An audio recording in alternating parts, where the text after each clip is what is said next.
Hey everybody, Eric Dorward here with the Spartan Rocketry Club, beginning a new project. This is an Estes model, the DARC-1, which I assume is probably supposed to be pronounced dark, so dark 1. This is a sci-fi one, so it should prove to be a fun build, but not a particularly impressive flyer. Yeah, this thing apparently is only going to get up to about 400 feet. There's a good reason for that. It's like painfully unaerodynamic, at least for a rocket, a model rocket. So, this is one of those where you should enjoy the build and be able to fly it pretty much anywhere. So, let's give this a go. First thing to do, there's not a whole lot of balsa. It's a bunch of fairly odd shapes here. So, quickly give this a quick sand. I've already done the back, so that should cut things down here a little bit. Naturally, I'm not going to get this perfectly smooth. I'm not going to get rid of all the grains just by doing this, but this is at least a good start. The core of this model, though, you notice that front bit, that is all plastic. So this kit does require a decent amount of CA gluing, which I don't particularly recommend for anybody who is not an adult. If you are going to do this and you are not a grown-up, I really hope you've got some practice with CA before you do this, and you should definitely be supervised because it's pretty easy to glue your fingers together with CA glue, and it's not easy to get it apart afterwards. So hopefully that won't come up for anybody, adults included. All right, so I've given that a light sand. It is smooth-ish, I guess, but clearly that's going to require some work down the road, which is fine. We don't actually need that for now.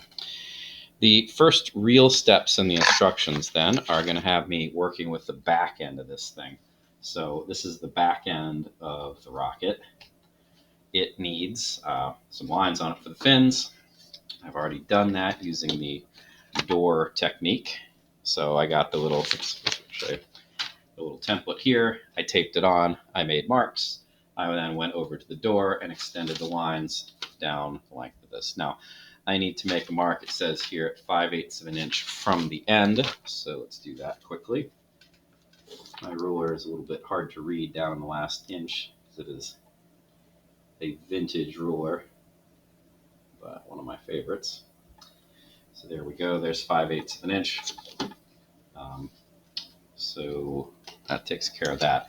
Now, the instructions for this, I'm sure they're written this way for a reason, but they do kind of hop around, or I'm going to hop around a little bit for a variety of reasons, not the least of which is there's a decent amount of time that I'm going to have to spend waiting for stuff to dry. Now, the next thing that I'm going to bother myself with is I'm going to put in the engine block, which means I need to fish it out of this bag here. And there's a lot of stuff in here. Some of this I'm going to immediately throw away. Like this one, for instance, I don't need the warranty card, I guess, and I probably don't need to read the NAR safety code because I've read it about a zillion times. But I do need this guy, and then I need that to push it properly in place. By the way, this one uses an engine retainer, which are nice, but this is one of those things that I'm going to apply at the very, very, very end after everything's painted because I sure don't want paint getting into the threads and the screw, and it's black already, and that's the color it's supposed to be. So not going to mess with that. All right, what I do need is some glue and a dowel. So my dowel is nicely glued to my piece of scrap, or I spew out the glue. This needs to be placed 2¼ inches from the end that I put the mark on. So, like about that far in. I'm not going to worry too much about measuring it, but if you want, make marks on your dowel stick and go from there. They'll give you a good estimate as to where it goes. Now, it's not terribly important that you put the glue precisely at 2¼ inches. You just want it somewhere in that general vicinity, and preferably like closer to the back end than the front if you're going to err either way, because eventually we're gonna use the yellow tube there to get the exact location where we want this. So I am brushing my glue on the inside of the tube here. Looks like I might need some more.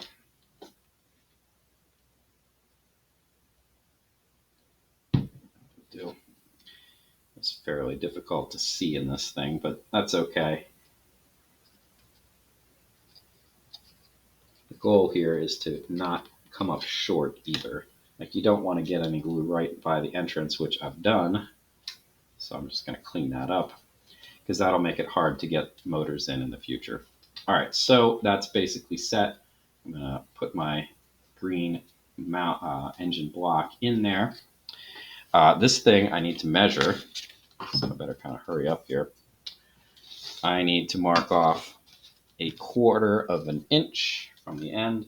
Now, why they do it this way and they don't just make these things 1/4 inch shorter, I guess they want you to give some space to be able to pull it out, but I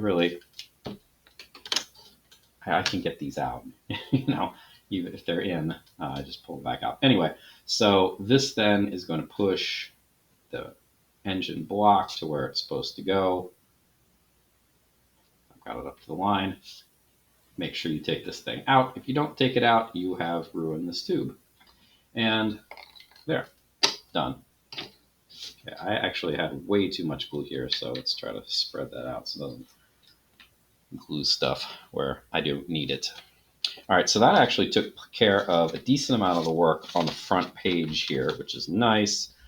The next thing I need to do is to start constructing the fins, the back fins anyway. So this needs to dry anyway. So now I'm going to cut some of these out. Let's actually close my glue. Break out the hobby knife. Now, I don't need everything right now, so I am not going to cut everything out. I need these 2 big fins here, and then I need these 8 little pieces here. So I'm going to start with these, I guess. These should be easy to pop out. It looks like, I'm not entirely sure, but remember, the goal here isn't you don't need to recut all these lines. You just really need to cut where the little burrs that hold them in place are. And it looks like there's 2 burrs on the right side and 1 on the left. So that should be easy enough. Okay. Let's see how we did. That one seems a little stuck still. If I missed that.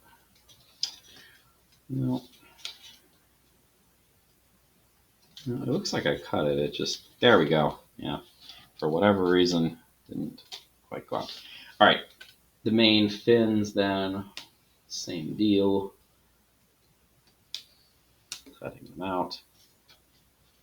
I am going to, it's always a good idea to make sure that you're cutting away from like other pieces. So if the knife slips, you don't cut things. So I'm going to cut this way because I don't want to cut into the fin like that. But I need to be careful so I don't accidentally like cut into that bit. Although I believe that piece is decorative. Cutting with the grain is generally quite easy. You don't get a lot of resistance, but these cross cuts, sometimes they can be a little bit tougher. And again, I'm cutting away from the other pieces here. So if I have a little bit of a knife slip, I'm not going to damage anything other than, I suppose, possibly myself, although I'm not too worried about that. Do be careful, though. I mean, it is a knife. It's not going to take your fingers off, but it can certainly cut you. What else we got? I think there's a little burr here, so I'm going to do my best to cut that apart. Any others? Well, let's see. Nope, guess not. Looks like I did a pretty decent job cutting that here. I could push this out, but I can feel that it's still gripping, so I'm going to try to just slice gently through there. Same deal here. Actually, that one seemed to come out. Oh, all right, good enough. Okay, so the rest of these pieces, they come into play later-ish. Actually, I think this one here, yeah, this is, you're going to have to look at the instructions, right? So on the first page, there's diagram. Everything's labeled. I'm going to need E soon, so I might as well cut that one out as well. E is the one that doesn't have the little notches in it, so that's this guy here. So let's cut that one out while I'm at it.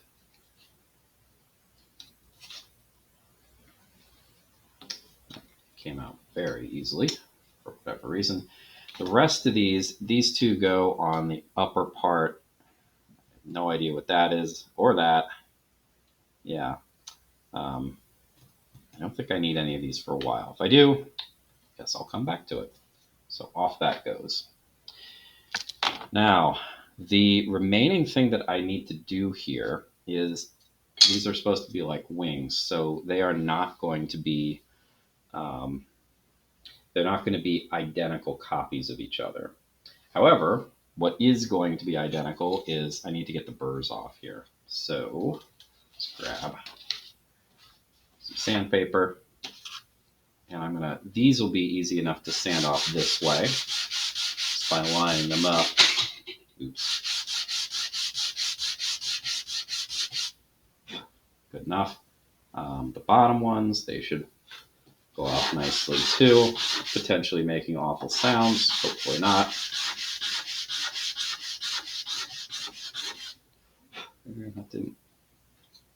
I didn't really sand this. Apparently they weren't quite level because this side didn't really get sanded at all. You can tell because it's dark. And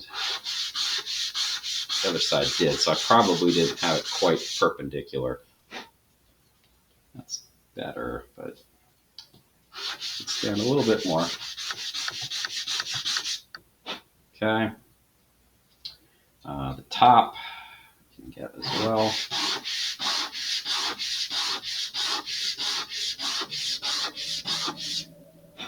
Good rule of thumb is sand until it's white. The black part is where the laser has cut it, so it's dark. It's been burned. The white is the wood itself. Now, I see 3 more burrs that I need to get rid of, but I'm not going to be able to just stack them up and sand, unfortunately, here. I'm going to need to get my sanding block. But before I do that, let's get the burrs off this piece. This feels very soft. I'm not sure why. Usually, I don't know, it might be the fact that it's just one, but I don't know. This piece feels like it's not offering much, if any, resistance to the sandpaper. All right, so that's taken care of. Now, these remaining ones, you can do with the sanding block. I might as well. So we could try going like this, or like this. Check and see how it did. But that last burr on the very edge of the fin, I suspect that I'm going to have to do that with just a little square of sandpaper. That's pretty good. It's not completely down to the white, but the burrs are gone. This last one's probably easiest to just grab a piece of sandpaper like so, because it's kind of delicate work. And that's good enough. If you want, you can get rid of the dark coloration here too.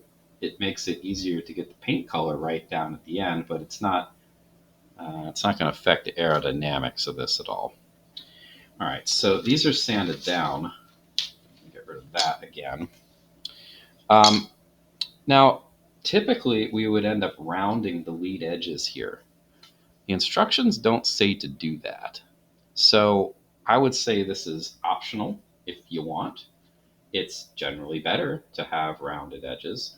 The only problem with this is that these little bits, which, by the way, probably should have sanded them down too. In fact, let's do that because there are burrs on the underside here. Anyway, these bits are going to attach to the very edges of the fin, and if we do round it, we might have issues getting them on correctly. So that may be why the instructions don't have us do that. So I'm not going to try to round or to sand off the burrs on all of these simultaneously. So I've grabbed 4. It's probably as many as I want. The top I'm going to be very gentle with.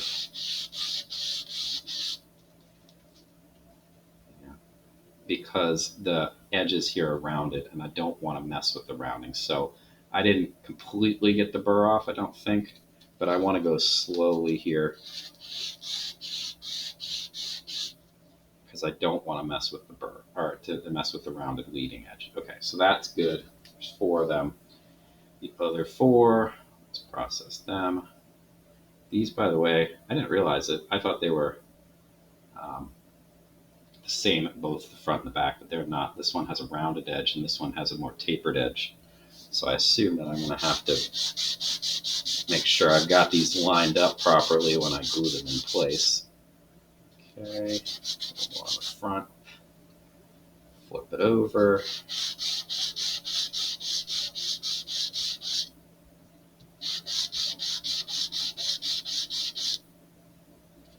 little bit more. All right, good enough. Hopefully that's all the sanding we have to do for now. All right, last thing we're going to do then, at least for this part, is we're supposed to glue all these things together, let them set, and then glue them to the edge of this thing. Okay, I mean, good enough. I think what I'm going to do is just go kind of one at a time here, and I'm going to go light on the glue. This is not a structural element. Jeez, there's a little bit of glue up my dowel. Got on my fin. That's annoying. This is not a structural element, so it's not like the glue here is mission critical.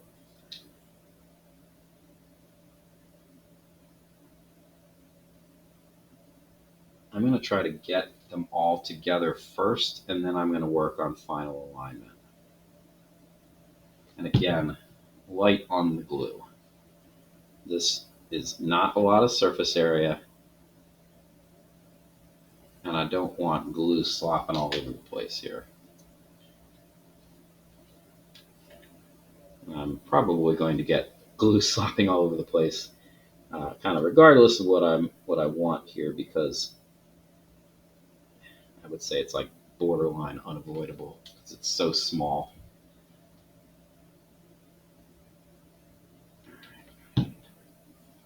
Yeah, and do make sure that you have the tapered ends and the rounded ends all pointed in the right direction, because they're not symmetrical, so therefore not interchangeable. All right. So there are all the pieces. I'm gonna do the alignment. I'm gonna do it. I'm gonna use my ruler here to get them all squared up at the front. And then I'm going to just kind of push them down to get them squared the other direction. Yes, there's glue here, so that's sticking to my mat. You might want to do this on a piece of wax paper. And I'm going to check the square this direction as well. That actually doesn't look quite right. Looks like I need to push the near end. There we go, back a little bit. That looks better. Yeah, that's a lot better. All right, so that's one. Let's do, it's probably unnecessary to, you know what? You don't need to watch me glue the other one. Let's just glue it in place.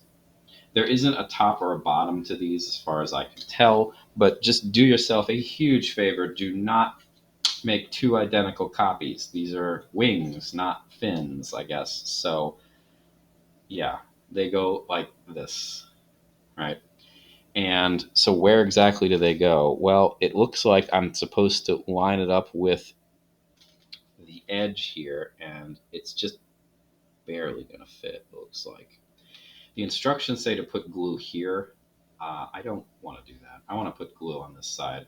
I'm not sure why it would want you to put it here, because you couldn't know exactly how much you needed to cover the right surface area. This seems like a smarter way of doing things. Of course, maybe there is a reason that I'm unaware of, and if so,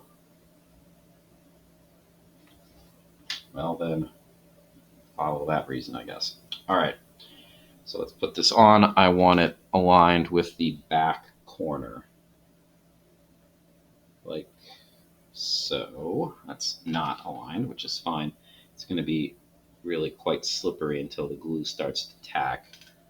To get things in alignment, I'm going to use my ruler. I'm just going to push it in place.